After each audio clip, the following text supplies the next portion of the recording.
So hi guys, welcome back to my channel and I'm back again with another video which is part of my Python basic series, or as I should say Pandas basic series.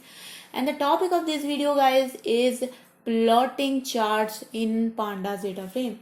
So yes guys, today we are going to explore the data visualization part of data frames, and I hope you guys are excited for this video. Guys, if you like my content and you want to support me, please do subscribe to my channel, hit the bell icon for further notifications. Also click the like button to like this video and share it with your friends as well. And guys, without delaying it any further, let's get started. As you can see guys on my screen here, I have got Jupyter Notebook opened and I have imported my pandas library already. Another library which we are going to use for the first time is called as matplotlib. So guys, matplotlib is the library which helps us in creating charts. And guys, there are a lot of other libraries which are present, for example Seaborn and like a lot of them, but matplotlib is kind of the OG libraries of charts and data visualization, and it's really simple to use as well. So now guys, if you simply see the next line here, I have just imported a CSV file, and this CSV data is the house price prediction data set from Kaggle. And if you just print the first 5 rows, you will see that we have got a lot of attributes which correspond to the sale price of a house. And what we are going to do with this data is we are going to plot some charts so we can understand the relationship between these attributes. So guys, let's get started with the first chart. So if you just do something called as a def.plot, and all you have to do is you have to mention x and you have to mention y, because we are doing 2D data charts. That's why x and y is kind of our only attributes. Okay, so let's say y is our sale price. Okay, so we want to basically see the relationship between the sale price and let's say lot frontage. Okay, and you can see that by default if you do df.plot, it actually gives you a line chart. So guys, what is a line chart? Line chart is basically we have got all the data points on our chart and all those points are basically joined by lines. And guys, if our points are a lot clustered and they are kind of not in a particular trend, in that case we can see a mesh like this. So sometimes it's not recommended to use a line chart. Instead, you should start with something called as a scatter plot. To draw a scatter plot, all you have to do is write df.plot and specify the kind as scatter. So once you do this, you can see that my lot frontage and my sale price are shown with the help of a scatter plot here. And you can see that all these points are our data points.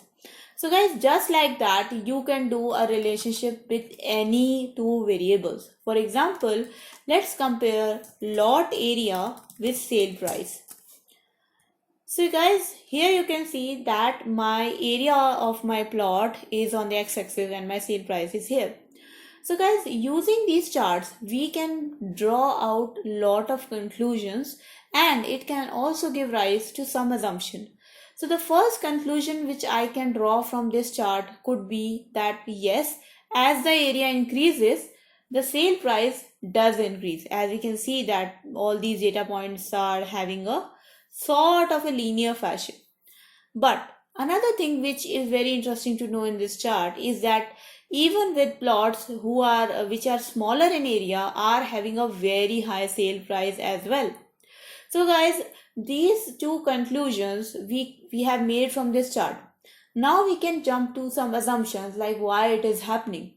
So for example, I can assume that some of the houses which are having lesser area but they are having a very high price could be because of the reason that they are having really good interior, they are on a top floor, they are at a really good location, and that is why even if their area size is small, they are still having a very high sale price.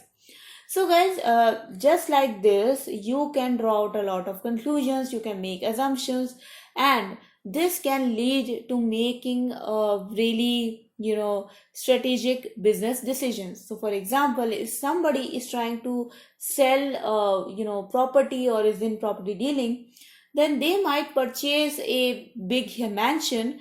But here they will definitely see that, okay, if I purchase a smaller plot but at a good location, and then I build a really nice interior design house there, I can sell it for a higher price rather than buying a huge plot and then building a sort of a not really good architecture there.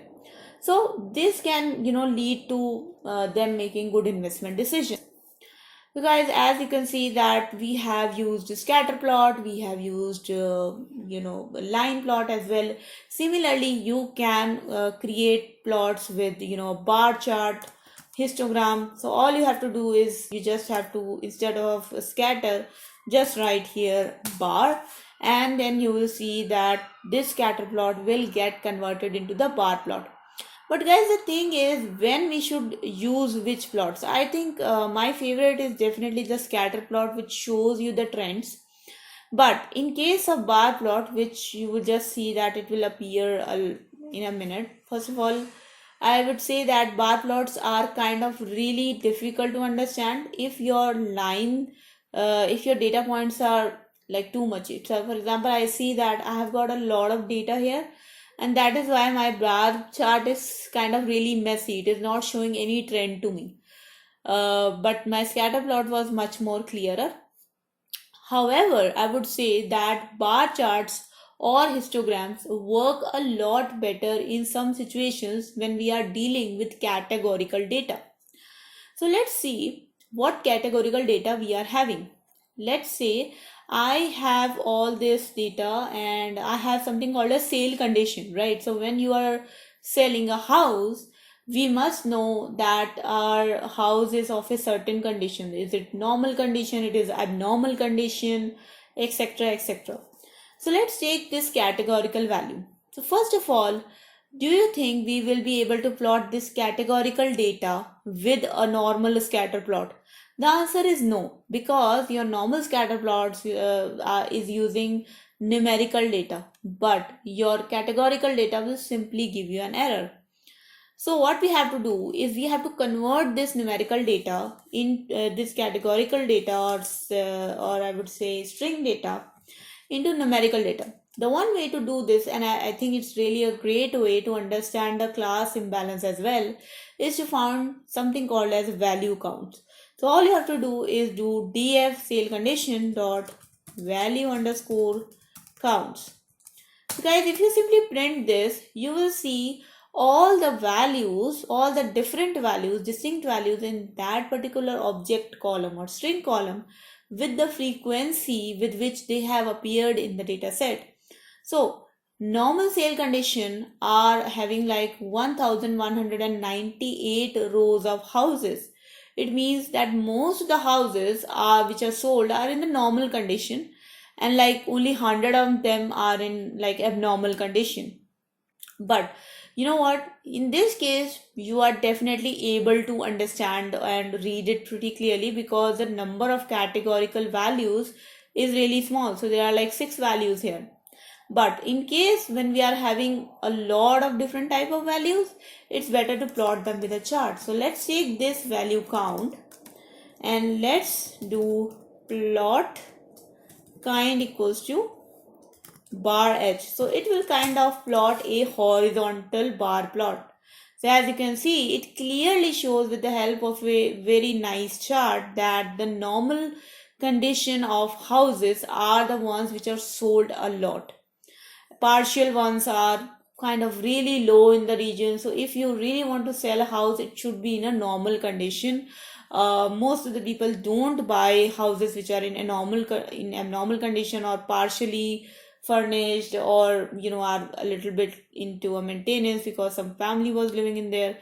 The houses which are in normal condition are the best deal if you want to sell them. So guys, you can use any categorical column here. So for example, I have got multiple columns here, like I have got sale type, lot shape. Let's take lot shape here, and let's simply replace it. As you can see that it clearly shows what lot shapes are maximum sold. So REG1 is the one which is sold the maximum. Guys, this plot also tells you how much imbalanced your data set is. For example, if most of the values are of type REG and we do not have any data for IR1, IR2 or IR3, in that case, what would have happened that if there is some for some data you want to predict something and it is of the class which is less appearing in your data set, it is kind of highly likely that you will not predict the correct value for it because its category is very less in the training data set. So guys, I hope you understood a lot about plotting charts and what's the reason that we use these data visualizations. With these examples, I think you can pretty much make out that if you plot graphs, you will be able to understand the data a lot better. So guys, that was all about this video. I hope you learned something from it and you enjoyed it as well. Guys, if you like this video, then please do hit the like button and share it with your friends as well. Also, please do not forget to subscribe to my channel, hit the bell icon for further notifications. Thank you so much for watching everyone, and until next time, bye bye.